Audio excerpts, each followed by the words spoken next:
But the first sign of anybody getting wise to what we're doing, then we'll arrange a neat little accident for friend Wilson. Well, now let's take a look at that Wesley murder case. One case at a time, Mr. Vogel. What was that? Suppose we review the evidence of the case against Senator Durham. What sort of devil's trick is this?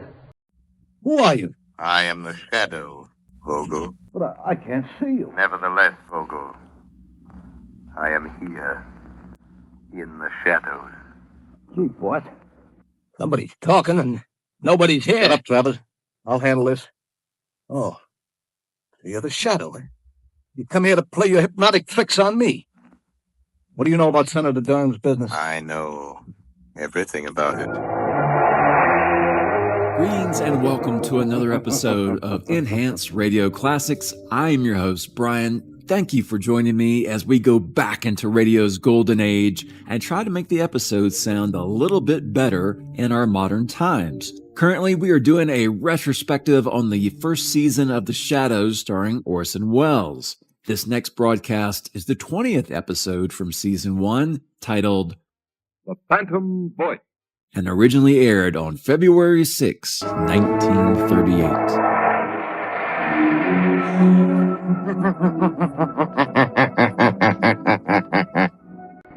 The Shadow knows.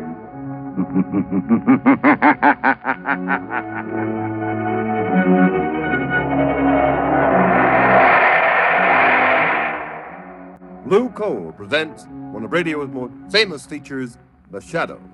The story of the mystery man who strikes terror into the very hearts of shoplifters, lawbreakers, and criminals. Today we present The Shadow in one of his most remarkable adventures.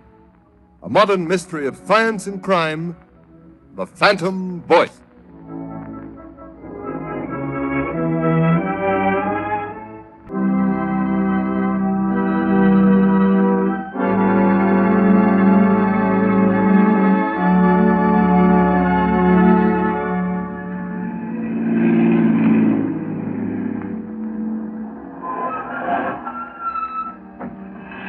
Here we are. Margot. Let me help you on. All right. Thank you, Lamont. This way, Margot. Lamont Cranston, where on earth are you taking me? We're on our way to the criminal court, Margot. The criminal court? Oh, a murder trial. This isn't a murder trial, but unless I'm badly mistaken, we're going to witness an assassination. What? An assassination. The assassination of the character and reputation of one of the most outstanding public men in America today. Oh, you mean Senator Durham? Yes. They have been reading about his trial in the papers. They've certainly unearthed plenty of evidence that he accepted that bribe. Unless I've made a mistake in character analysis, that evidence is forged. Durham is more than a political figure, Margot. He's a statesman. He has an independent income. He's devoted his life to unselfish public service. Oh, he's a very wealthy man. Yes, Margot. Senator Durham has given away 10 times the amount of money he's accused of taking as a bribe. Well, if that's true, Lamont, the whole thing doesn't make sense. Why should a man like that take a 15-year prison term for taking a bribe he didn't need? That's the point that worries me. Incidentally, didn't I see that the prosecution expects us to bring a surprise bit of evidence today? Exactly. That's why we're here. Come along, Margot. Court's already in session.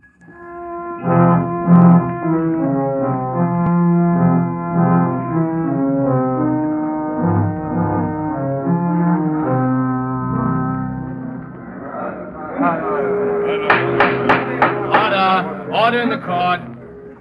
One more such outburst on the part of the spectators at this trial, and I shall order the courtroom cleared. Proceed, Mr. Defense Attorney. Your Honor, I have stated the case for my client. I have shown that by his record, it would have been impossible for him to act as the prosecution claims he has acted. And I have yet to see any proof that Senator Durham has committed any crime. I will now call Senator Durham himself to the stand to deny these lies in full. Senator Durham to the stand. Here I am. You swear to tell the truth, the whole truth, and nothing but the truth, so help you God. I do. Proceed with the examination. Senator, you have heard the prosecution's accusations that you did at some time during last December accept a bribe from the late Mario Renaldi. Yes. What is your answer? I never accepted a bribe from anyone. My answer is the whole thing is a pack of lies. Order! Order in the court. Your witness. Senator Durham, do you deny that on the 16th of December last, you received a visit from the late Mario Renaldi in your room at the Maximilian Hotel? Why, no. He came to see me and Confine yourself to specific answers. Gentlemen of the jury, the defense has made much of the senator's long and seemingly illustrious career of public service. They would have you believe that, like Caesar's wife, the defendant, Senator Durham, is above suspicion. They paraded witnesses to the stand who told you of his philanthropies, of his unselfish devotion to public service, of his blameless personal life in the past.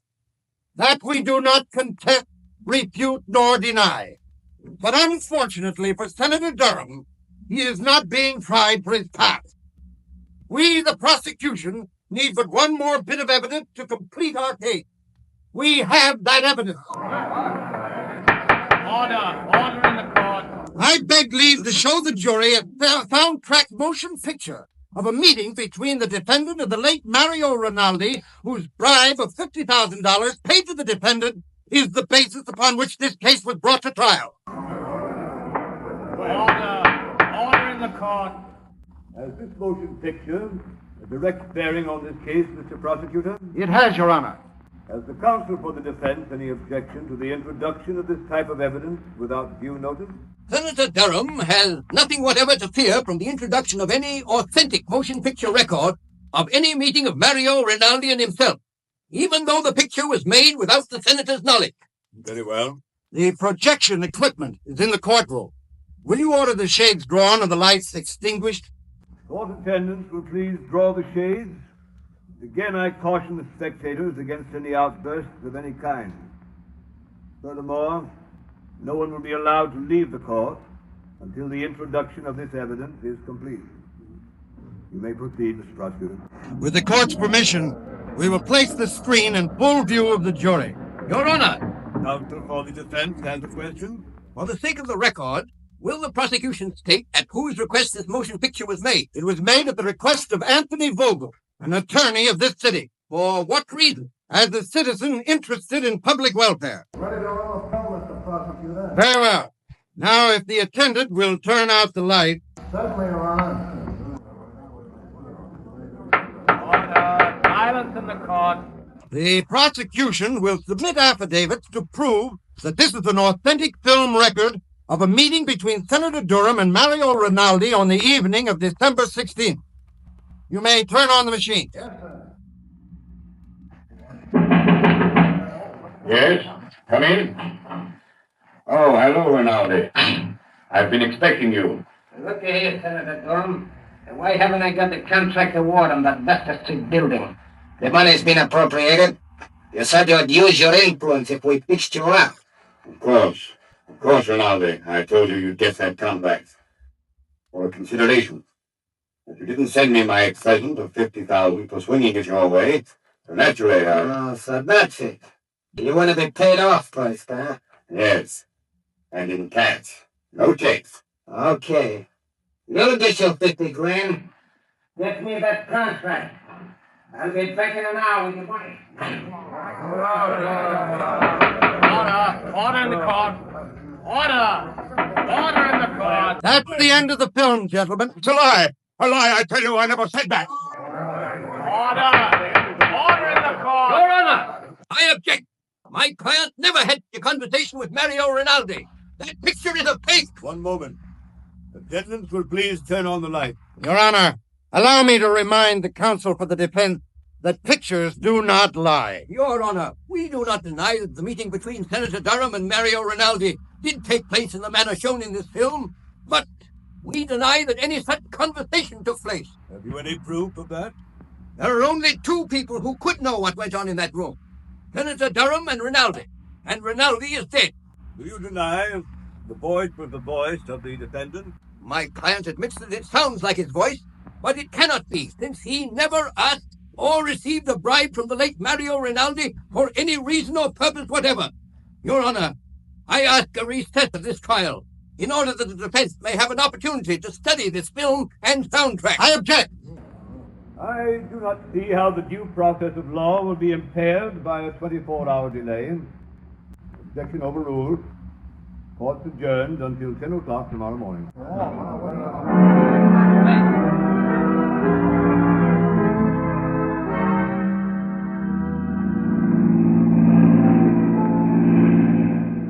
Lamont, after seeing that talking picture of Senator Durham meeting Renaldi and practically demanding a bribe, how can anyone doubt his... Margot, the Greeks had a philosophy that ran something like this.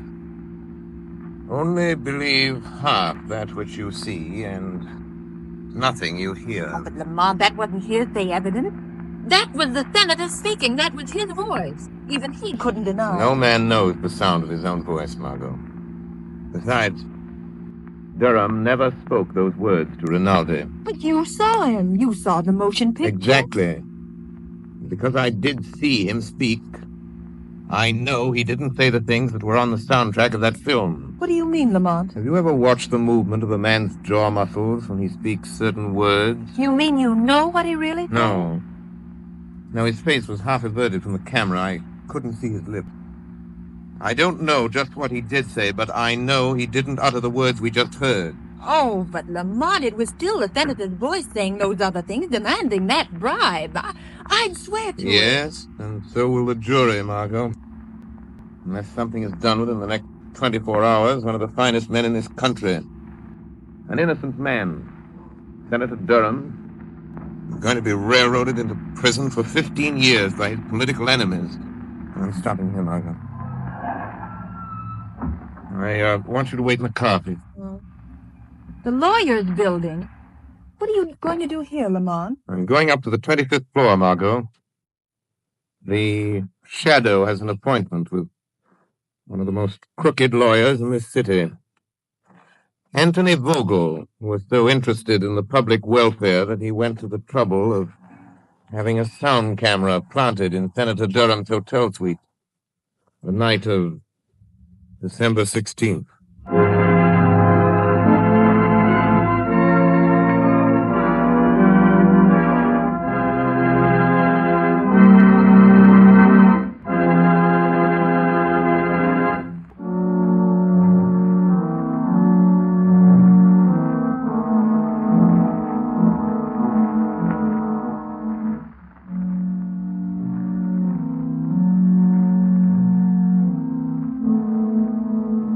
That swell, Mr. Vogel. You certainly put it over. That sound picture sure turned the trick. Yes, but I'm still worried, Travers. Well, there ain't nothing to be worried about. Senator Durham's as good as on his way to the pen right now. Well, I won't feel happy until he is. When are you going to get me a wrestling bout, boss? A wrestling bout? Yeah, it's about time I was getting in the ring again. And, well, I could stand the extra dough. Forget you're a wrestler, Travers. You'll make more money in this racket as my bodyguard. Any calls while I was down at court? Yeah, Wilson phoned a couple of minutes ago. Why didn't you say so? You didn't ask me. What did he want?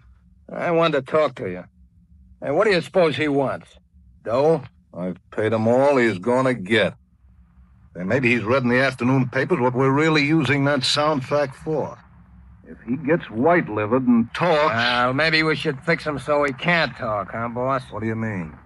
Well, he could fall out of that 15-story apartment of his, accidental-like. He'd only have to fall once. It might be a good plan. Okay, you want me to go over there now and take care of it, boss? No, there's no sense doing anything about him until we have to. But the first sign of anybody getting wise to what we're doing, then we'll arrange a neat little accident for friend Wilson. Well, now let's take a look at that Wesley murder case. One case at a time, Mr. Vogel. What was that? Suppose we review The evidence of the case against Senator Durham. What sort of devil's trick is this? Who are you? I am the Shadow, Vogel. But I can't see you. Nevertheless, Vogel, I am here, in the shadows. Gee, boss. Somebody's talking and nobody's here. Shut up, Travers. I'll handle this. Oh, You're the Shadow. You come here to play your hypnotic tricks on me. What do you know about Senator Durham's business? I know everything about it. I've been listening to your interesting conversation about this Mr. Wilson. He seems to play an important part in your case against Senator Durham. Listen, Shadow, I've heard plenty about you. I don't want to fight you. How much do you want to keep out of this? Always the fixer. How much, Shadow? There isn't enough money in the world to cover up what you're trying to do, Vogel. Who is this man?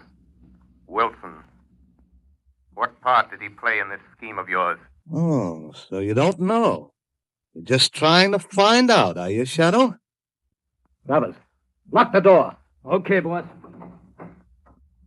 That's locked. Melodrama won't help you, Vogel. Boss, if I could only see this guy, I could... Come on, Travis. We don't need to see him. What do you mean? Come over here. Give me a hand.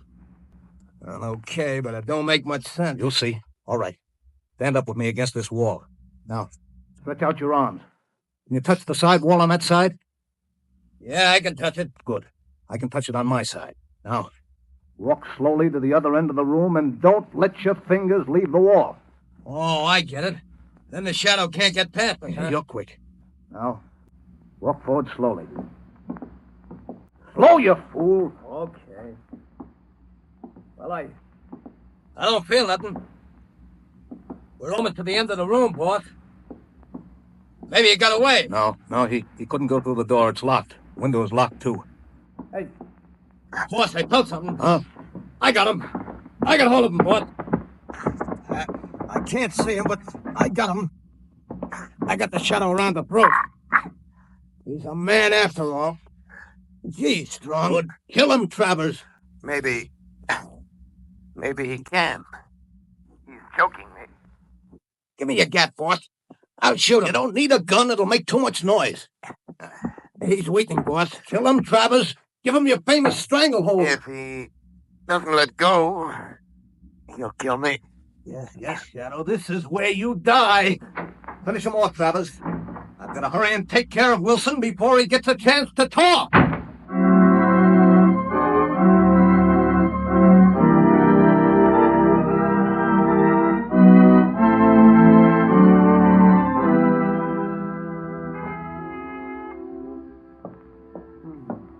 That can be.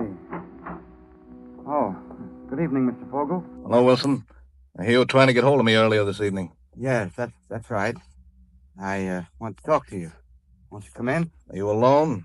Oh, yes. Good. Mr. Vogel, when you asked me to do some work for you, I didn't ask to know what you were going to do with it. I needed the money for my wife, Alice, and kids, and You got paid, didn't you? Yes, but... I mean... Well, all this stuff in the papers, Mr. Vogel, about the... Frankly, I don't like it. Oh, you don't? Having a little attack of conscience, Wilson? Well, doing a job is one thing, but sending a man away to prison on a false charge is something else. So I intended to tell you that... Tell me what? Well, tell you that I refuse to let it go on any further. Oh, you refuse? Yes. After all, Mr. Vogel, if I tell what I know about... Well, what are you going to do about it? Just this. Don't move, Wilson. Put that gun down. Don't be a fool, Vogel. I'm not the fool, Wilson. No. Turn your back to me. That's right. What are you going to do? I'm going to assist at a little accident. Now, walk to that window. Wait. You can't do this to me. You can't. Walk! Okay. Now, open the window. All right, Wilson. Climb up on the windowsill. Just a moment, Mr. Vogel. The Shadow. I thought Travers took care of you. You thought Travers took care of me, did you, Vogel? Well, I admit he's a good wrestler. But there was one little hold, Vogel, I learned in the Orient that he didn't know. He had me beaten for a moment. It was my one chance to get you to lead me to Wilson. You mean you followed me here? Yes. Yes, I followed you here. It wasn't very difficult to get away from Mr. Travers. It seems I arrived just in time for my proof. In time? No! There, Shadow, there's your proof lying dead on the floor. You're crazy, Vogel. You're a fool. You'll get the chair for this. I'm not as crazy as you think. So I'm a fool, am I, Shadow? Now, you're the fool for coming here. You're the fool the police will find locked in this room with Wilson's dead body. They'll find you. I'll see that they do. And here's the gun you killed him with. Why don't you try the window, Shadow? It's only 15 stories to the floor. Shadow. Wilson, tell me, quick. I'm done for. Quick. Quick, Wilson, give me the proof. The proof, Wilson. The proof that you framed Senator Durham. Proof. Come on, Wilson, come on. Tell me. How did you frame Senator Durham? Darling. My baby. Wilson. Wilson! Lamont, are you all right? Unlock the door, Margot. Unlock the door. The key's on the outside. Oh, Lamont, I heard a shot and saw Vogel running out, so I couldn't wait. What happened? If I hadn't been so stupid, waited so long I wanted to find out their secret. before I spoke. And now, Now it's too late. Wilson is unconscious, I'm afraid. dying, Vogel has outwitted me. After all, That's it, Vogel. Shot me. In cold blood, he shot me. I burned for it. Wilson, listen to me. Listen and think. Think. Tell me. How did you frame Senator Durham? Tell me that, Wilson. Tell me that, and I'll see that Vogel pays for doing this to you. Senator Durham, now I remember. I'll show you. Help me into the next room, I'll show you. We'll help you. Easy now. Easy. I'll get on the other side. Why, look. It's a recording studio. Yeah, that's right. It's my hobby. I'm an actor, an impersonator by profession. An impersonator? Yes. Help me with that chair by the turntable. I impersonate people. I've imitated Senator Durham's voice dozens of times. Quick! Hand me the microphone. Turn on the switch. There, I can't hold out much longer. Here's the microphone. Drop that needle on the wax record. Turn that switch. This is you, Wilson, speaking. I've just been shot by Anthony Vogel. He hired me to...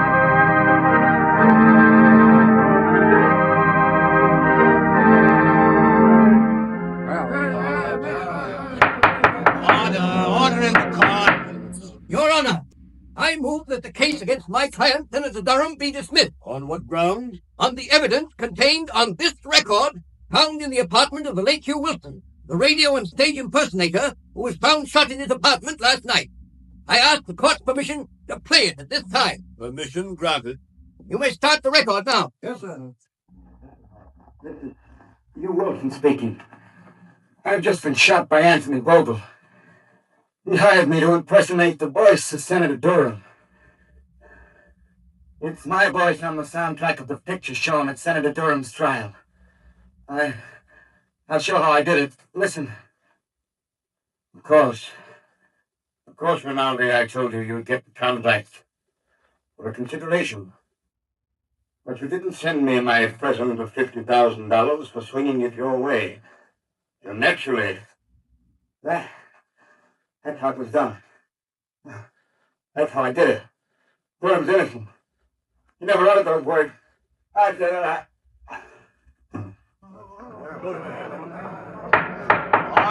Order in the court. Why, this is amazing, incredible. Your Honor, there is one more voice on the record at the end. Listen. The voice you have heard is that of Hugh Wilson, murdered by Anthony Vogel. He is the man who sought to frame Senator Durham. But Vogel failed. Just as in the end all crime must fail. And all criminals pay the penalty of death. Order in the court. Whose voice was that? That, Your Honor, is the voice of the man to whom Senator Durham owes his vindications. The voice of the shadow.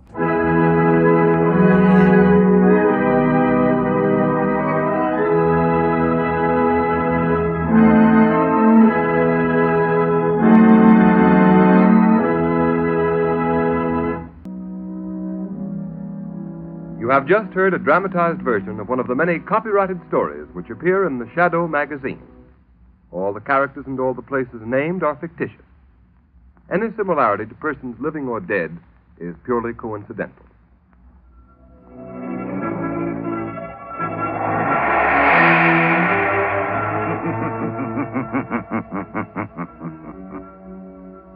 As you sow evil, so shall you reap evil.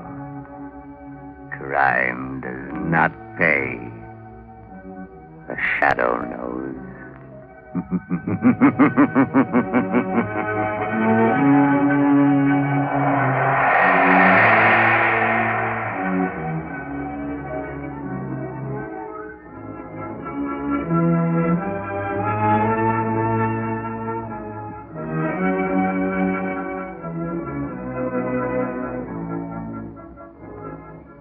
Next week, same time, same station, Blue Coal, America's finest anthracite, will again present another thrilling adventure of The Shadow.